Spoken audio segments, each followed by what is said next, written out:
ಆಚೆ ಸ್ವಲ್ಪ ಕೆಲಸ ಇತ್ತು ಅಂತ ರೆಡಿ ಆಗ್ತಾ ಇದ್ದೆ ಹೋಗೋಕ್ಕೆ. ಹಾಗೆ ಅಮ್ಮ ಮನೆ ಕೂಡ ಹೋಗೋದಿತ್ತು. ಸೊ ಬಾಕ್ಸ್ಗೆ ಅಂತ ಕಿರಣ್ಗೆ ದೊನ್ನೆ ಬಿರಿಯಾನಿ ಮಾಡಿದ್ದೆ. ಸೊ ಅದು ಕೂಡ ತೊಗೊಂಡೋಗೋಣ ಅಮ್ಮ ಮನೆಗೆ ಅಂತೆಲ್ಲ ಪ್ಯಾಕ್ ಮಾಡಿದ್ದೆ. ಇಲ್ಲಿ ನಾನು ಈ ಕಡೆ ಪ್ಯಾಕ್ ಮಾಡ್ತಿದ್ದೆ, ಇರಿಯಾನ ಅವಳಿಗೆ ಟಾಯ್ಸ್ ಏನೇನು ಬೇಕು ಅನ್ನೋದು ಎಲ್ಲ ಪ್ಯಾಕ್ ಮಾಡ್ಕೊಂಡು ಅಜ್ಜಿ ಮನೆಗೆ ಹೋಗೋಣ ಅಂತ ವೆಯ್ಟ್ ಮಾಡ್ತಾ ಇದ್ಲು. ನಾನಿಲ್ಲಿ ವಾಟರ್ ಪ್ರೂಫ್ ಮೇಕಪ್ ಮಾಡೋಣ ಅಂತ ಫೇಸಸ್ ಕೆನಡ ಅವರ ಫಿಕ್ಸರ್ನ ಯೂಸ್ ಮಾಡ್ತಾ ಇದ್ದೀನಿ. ಇದು ಲಾಂಗ್ ಲಾಸ್ಟಿಂಗ್ ಆಗಿರುತ್ತೆ, ಟೀ ಟ್ರೀ ಎಕ್ಸ್ಟ್ರಾಕ್ಟ್ ಇರೋದ್ರಿಂದ ತುಂಬಾ ನಿಮ್ಮ ಫೇಸ್ ನ ಹೈಡ್ರೇಟಿಂಗ್ ಆಗಿಟ್ಟಿರುತ್ತೆ. ಆಮೇಲೆ ಯೂಸ್ ಮಾಡ್ತಾ ಇರೋದು ಫೌಂಡೇಶನ್ ಬಂದು 3-in-1 ಫೌಂಡೇಶನ್ ಆಗಿರುತ್ತೆ. ಇದು ಮಾಯಿಶ್ಚರೈಸರ್ ವರ್ಕ್ ಮಾಡ್ತೈತೆ, ಸನ್ಸ್ಕ್ರೀನ್ ಆಗಿ ಕೂಡ ವರ್ಕ್ ಮಾಡುತ್ತೆ.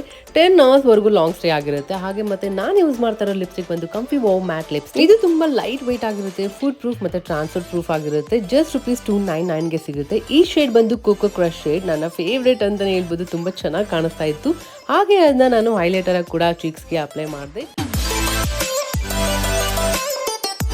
ಮೇಕಪ್ ಎಲ್ಲ ಆದ್ಮೇಲೆ ಲಾಸ್ಟ್ ಅಲ್ಲಿ ಮತ್ತೆ ಫೇಸಸ್ ಕೆನಡ ಅವರ ಫಿಕ್ಸರ್ ನ ಯೂಸ್ ಮಾಡ್ತಾ ಇದ್ದೀನಿ. ಈ ಫಿಕ್ಸರ್ ನಿಮಗೆ ಮೇಕಪ್ ಲಾಂಗ್ ಲಾಸ್ಟಿಂಗಿಗೆ ಹೆಲ್ಪ್ ಮಾಡುತ್ತೆ, ಯಾವುದೇ ತರ ಟ್ರಾನ್ಸ್ಫರ್ ಆಗೋದಿಲ್ಲ. ಈ ಬ್ಯಾಂಗ್ಳೂರಲ್ಲಿ ಯಾವಾಗ ಮಳೆ ಬರುತ್ತೆ ಏನೋ ಗೊತ್ತಾಗಲ್ಲ ಈ ಮಾನ್ಸೂನ್ ಟೈಮಲ್ಲಿ. ಸೊ ಹಾಗಾಗಿ ನಾನು ಮೇಕಪ್ನ ಟೆಸ್ಟ್ ಮಾಡೋಣ ಅಂದ್ಬಿಟ್ಟು ಒಂದು ಗ್ಲಾಸಲ್ಲಿ ನೀರನ್ನ ತಗೊಂಡು ಮೇಕಪ್ ಮೇಲೆ ಹಾಕಿ ಟಿಶ್ಯೂ ಇಂದ ಡ್ಯಾಬ್ ಮಾಡಿ ನೋಡಿದ್ರೆ ಒಂದಷ್ಟು ಸ್ವಲ್ಪ ಮೇಕಪ್ ಕೂಡ ಟ್ರಾನ್ಸ್ಫರ್ ಆಗಿಲ್ಲ. ನನ್ನ ಈ ಲುಕ್ ನಿಮ್ಗೆ ಇಷ್ಟ ಆಗಿದೆ ಅನ್ಕೊಂತೀನಿ. ನಾನು ರೆಡಿ ಆಗಿ ಆಟೋ ಬುಕ್ ಮಾಡ್ಕೊಂಡು ಅಲ್ಲಿದ್ದ ಡೈರೆಕ್ಟ್ ಆಗಿ ಅಮ್ಮ ಮನೆಗೆ ಹೋದೆ. ಅಮ್ಮ ಮನೆಗೆ ಹೋದಾಗ ಅಮ್ಮ ಪಲಾವ್ ಕೂಡ ಮಾಡಿದ್ರು, ಊಟ ಕೂಡ ಮುಗಿಸ್ಕೊಂಡೆ. ನೀವು ಪ್ರಾಡಕ್ಟ್ಸ್ ನ ಪರ್ಚೇಸ್ ಮಾಡಬೇಕಾದ್ರೆ ನಿಮ್ಮ ಫೇವರೇಟ್ ಬ್ಯೂಟಿ ವೆಬ್ಸೈಟ್ ನ ಯೂಸ್ ಮಾಡಿ. ಫ್ಲಿಪ್ಕಾರ್ಟ್, ಅಮೆಜಾನ್, ನೈಕಾ, ಪರ್ಪಲ್ ಈ ಆಪ್ ಅಲ್ಲಿ ಕೂಡ ಸಿಗುತ್ತೆ. ಮತ್ತೆ ಸ್ಕ್ರೀನ್ ಮೇಲೆ ಬರ್ತಾರೆ QR ಕೋಡ್ ನ ಸ್ಕ್ಯಾನ್ ಮಾಡಿ. Happy shopping.